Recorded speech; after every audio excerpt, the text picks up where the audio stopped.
Welcome. Welcome to UnWired episode 49 with Jim Pyers. I am Jim Pyers, aka The Wire. I'm broadcasting live from FEMA Region 9 in a hidden bunker somewhere under Lake Pleasant. Today we have a great show, special topic, and a very special guest. So let's get to it. Unwired, episode 49, the Route 66 Godfather, the angel, the guardian angel of Route 66 is Angel Delgadillo. And today's show is really special because I'm dedicating it to the great town of Seligman, Arizona, which is nestled up against the Prescott National Forest as you head into the northern part of Arizona. Going to share with you how that looks. I'm going to present a recorded conversation with that town's legend, known as the guardian angel of Route 66, Angel Delgadillo. He's got a really compelling and interesting story. I'm going to show you quickly where it is. So here's a little map of Route 66. Essentially, you can see the Phoenix area is right here in this, mostly in the center of Arizona. If you head up 17, I-17, you get to the I-40. If you head west on the I-40, about halfway to Kingman, you get into the little town off of Route 66, which is Seligman, Arizona. It's right where I'm pointing the cursor. Just wanted to give you an idea where it is on the map, why that's going to be important to our story today. So who is Angel? Imagine a small town on the Mother Road, Route 66. Life flowed like the thousands of cars passing through every day did until one morning in about 1978. It really all vanished when Interstate I-40 bypassed Seligman, Arizona. Well, as you can imagine, the businesses shut down, dreams were broken, people had to leave or suffered greatly. And essentially the heartbeat of the town, which was all those passerbys, basically it shut down. But there was one man who refused to let the Mother Road die. He was born right there on Route 66 in 1927. He was a barber there for, I think, about 75 years. And that man was Angel Delgadillo. He watched his community crumble. But instead of giving up, he fought back. In 1987, Angel and his wife, Vilma, founded the historic Route 66 Association of Arizona. This started as a local cry for historic signage and then sparked into a nationwide movement that saved stretches of the Mother Road across 8 states and revived many forgotten towns along the way, like Seligman. But his story of loss, resilience, and revival was so powerful that when Pixar's John Lasseter found out about this story and found out about Seligman, he spent many hours with Angel recounting that history and that legacy. And that story and conversation helped inspire the very heart of Radiator Springs, which was the fictitious town in the movie Cars, but was really modeled after Seligman and a few of those other towns along the way. Um, and so, basically Radiator Springs was that bypass town that refused to give way. So at 99 years old, the man they call the guardian angel of Route 66 is still welcoming travelers today. It's amazing, with a handshake and a smile from his iconic gift shop in Seligman. It's just It's amazing to hear him speak, the history, the passion that he has today. It's just incredible. We could all hope to be half that man in when we're 99. It's really an amazing story. So I'm going to go ahead and play my conversation with Angel. So let's get unwired. Before we get started, I want to set up the interview with my own personal experience in Seligman. It includes some of my lifelong friends and relationships. One of those is Angel Delgadillo Jr. He and I go back to our high school and college days playing basketball together and against each other. Um, my school, Grand Canyon, versus Point Loma, where he started. Yavapai Junior College, where he was for a bit, and then Northern Arizona University. We got to we got to play against each other in all those schools over the years, and this was in the late 70s, early 80s, and of course through Angel Jr. That's how I met Angel Sr. And others include Joe Campbell, a local Seligman rancher, 6-7 generations of family there. We played basketball at Grand Canyon in the late 70s, early 80s. And so I've known Joe for a long time. And then Dave Feitl, who is also in this conversation that I'm going to share with Angel. He has land and has developed property in Seligman over the past several years. And he and I both played basketball in the late 70s and 80s together. Dave uniquely was a superstar in Arizona high school basketball, went on to great things at UTEP, All-American player there, and then was an NBA basketball star, played for the Rockets, the Warriors, the Nets, in a good career, and overseas as well. So we played at the same high school basketball team together at Tucson, Santa Rita. So Dave has a lot of ideas and thoughts about the Seligman area that you'll hear him share with Angel. So really all these families and friends have been a part of the Seligman history. So now, without further ado, let's play the interview. It isn't what I read in a book, a magazine, a newspaper, television. What I know about life is having talked with people from all over the world. We don't know what we have until we lose it. We are creatures of habit.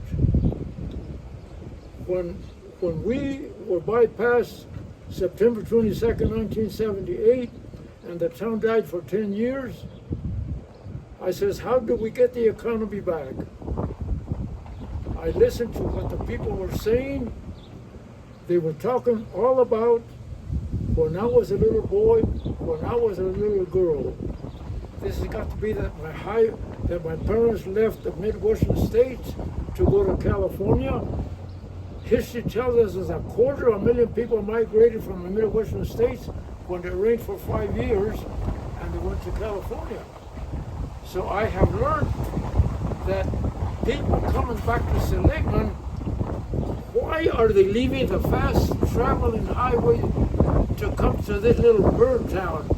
Because this little bird town has always been the same. I was born here 99 years ago. It hasn't changed.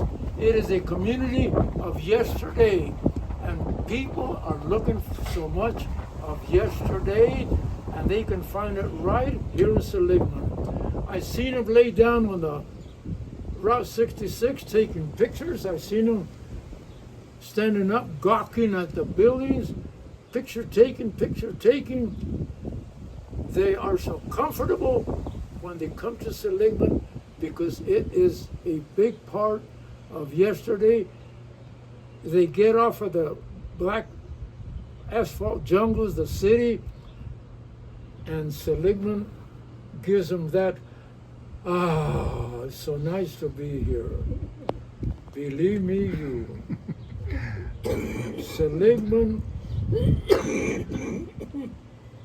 And my kids Can I get remember- you anything, Vilma? Do you need water? my Doc, children- aqua? My children, my children remember Prego. Cars, How's that? and my children watched that cartoon Cars when they were little. And the minute that I said, "Yeah, I bought a place in Seligman," they all said, "Dad, that's where Cars. That's where Cars was." Mater and Made, and they were super excited. And I said I moved to Sedona, and they didn't care. They wanted to come up to Seligman, and they wanted to see historic Route 66, and it meant a lot to them. And my kid took pictures of all the roads or the cars and the different businesses that reminded him of that cartoon Cars, and we want to preserve that. We don't want a bunch of profiteers coming in and taking away what, well, you're the father of it. Traffic picked up here in 1988. Traffic picked up here. And every day I sit here watching the travelers. What are you people getting off that super highway to come to this little bird town? What are you doing here? It's been going on since '88. They're coming in with small children. They're coming in with babies. What are you doing here? They can't get enough of America of yesterday. Amen. This has been going on since '88, but at first it was just grown men and women until John Lasseter put that animated movie Cars, and since then it's been families, and they just keep coming off of that fast highway to come to Seligman, where they can relax and forget about the high-tech world. 100%. well, and so what do you feel about a project like those big wind turbines, these windmills? We don't need them here. We don't want them. They're going to come and change our way of life. And people in the area do not want a change in life. We're satisfied the way it is. And we, the people, should have something to say about we don't want them. Listen to the people. We, the people, do not want them. In America, we, the people, have the right how to spend our time, our money, and there isn't a law that says we can't. In America, we have the right to speak up how we want to spend our time and our money. And we need to speak up. Amen. If we speak up, we will be heard. The big wigs, if they hear enough about us, they will join us also. I learned that in trying to give Route 66 its historic rebirth. If enough people will needle them, wake them up, They'll come along. They are our representatives, so start representing me the way we the people want to be represented. It's not the way you want us to go. So I never really talked to you after you got your Medal of Freedom. How was that, by the way? That's one. That's one recognition that I have not forgotten. To go all the way to Washington, D.C. for that recognition was awesome. We got the attention of the big wigs, and not very often do you get the attention of the big wigs. But in giving Route 66 as historic rebirth, we finally got their attention. So it's we the people that can make a difference. But we have to believe in ourselves. I learned you go around asking the people, what do you think? You have to ask yourself, what do I think? Then you can go and proceed. Amen to that too. Well, I learned it the hard way. I think we all do. yes. Well, I just got to add one thing. The first movie that EJ ever went to in the theater in his life, guess what the movie was? Cars. The very first movie we ever took him to, he was about 3-4 years old, and we're like, okay, you could go to a movie. We didn't think he would sit through the movie because, little boys, he's not going to sit there. That kid, he didn't move. He was like, his eyes were gigantic for the whole movie. That was, and I never watched cartoons or whatever, and I kind of left there, and I remember thinking, wow, that was a touching. I mean, that movie hit me in the heart, and I was like, that's weird. I've never been to a cartoon that made me feel that way, and I didn't know that it was about Seligman at the time. Yeah. Well, I have learned that in America, we the people have the right to speak for ourselves, and there isn't a law that says you can stop me. Yeah. We are free to think the way we want to. So, and we can get the attention of the big boys because they are our representatives. And if we speak up loud and clear, they will finally listen to us. I learned that. They didn't want to listen to me, but Vilma, dimmi qualcosa. Well, Jim, I'm going to put it on the road. We're going to get back to the cabin, and All right. let's talk. Give me a call. So as we wrap up the episode, Angel's story leaves us with a powerful reminder. One determined person rooted in community, in history, can change the fate of an entire town and a piece of American heritage. Seligman did not just survive the bypass. It was a reborn birthplace of the historic Route 66 because people chose to preserve what mattered to them. And the same kind of thoughtful stewardship is definitely what we need today when we tackle modern challenges and change that includes energy independence. So in projects like wind turbine developments that were discussed here, we see similar tension that Angel faced. Progress versus preservation. Wind energy promises a cleaner future, maybe, but those spinning blades, sometimes called eagle swatters, come with real costs to wildlife, especially majestic bald eagles, but many other birds along those migration routes, and of course other animals and damage to the landscape that really you probably can't get back. So what's the lesson that we heard from Angel today? Well, we don't have to choose blindly between the past and the future. We can fight for smart, balanced solutions, ones that honor history, protect our environment and wildlife, and build sustainable prosperity for our next generations. So whether you're cruising Route 66 or wrestling with today's big energy questions, please remember, stay engaged, stay connected to your community, and never underestimate the power of refusing to let something important disappear. One man, Angel, made that difference. So he's given us very much a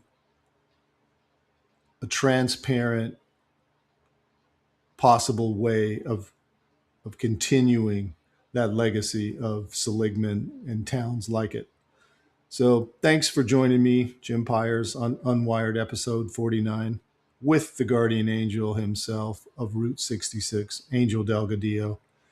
And if this episode moved you, share it, leave a review, keep the conversation going in the comments, or visit me on Wires World. That's wiresworld.net, where you can learn all about the other projects I work on.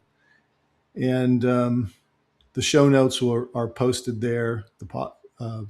An audio version of the podcast will be uploaded there of UnWired. And, you can check me out on social media, LinkedIn. And if you feel like supporting the show in any way, you can donate at wiresworld.net/donate. It's very simple and easy. So, yeah, hope you enjoyed this story. And stay tuned for our next show. We'll see you next time.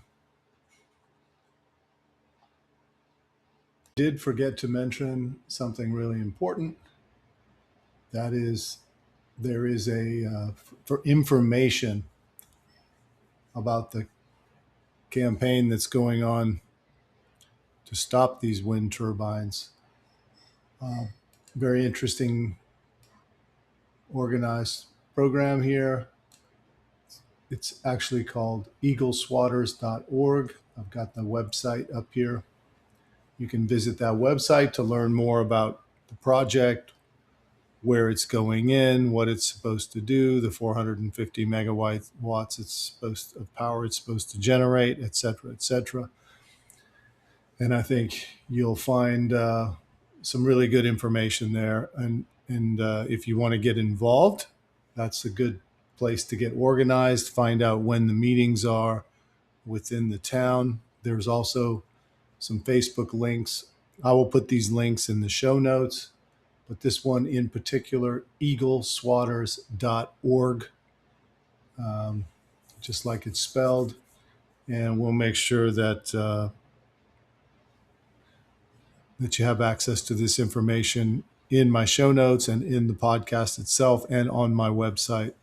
So any of those places will be good sources for information. Thanks again for listening. And yeah, let's visit eagleswatters.org. That's eagleswatters.org, and see what you can do to help us. Appreciate it. Thank you.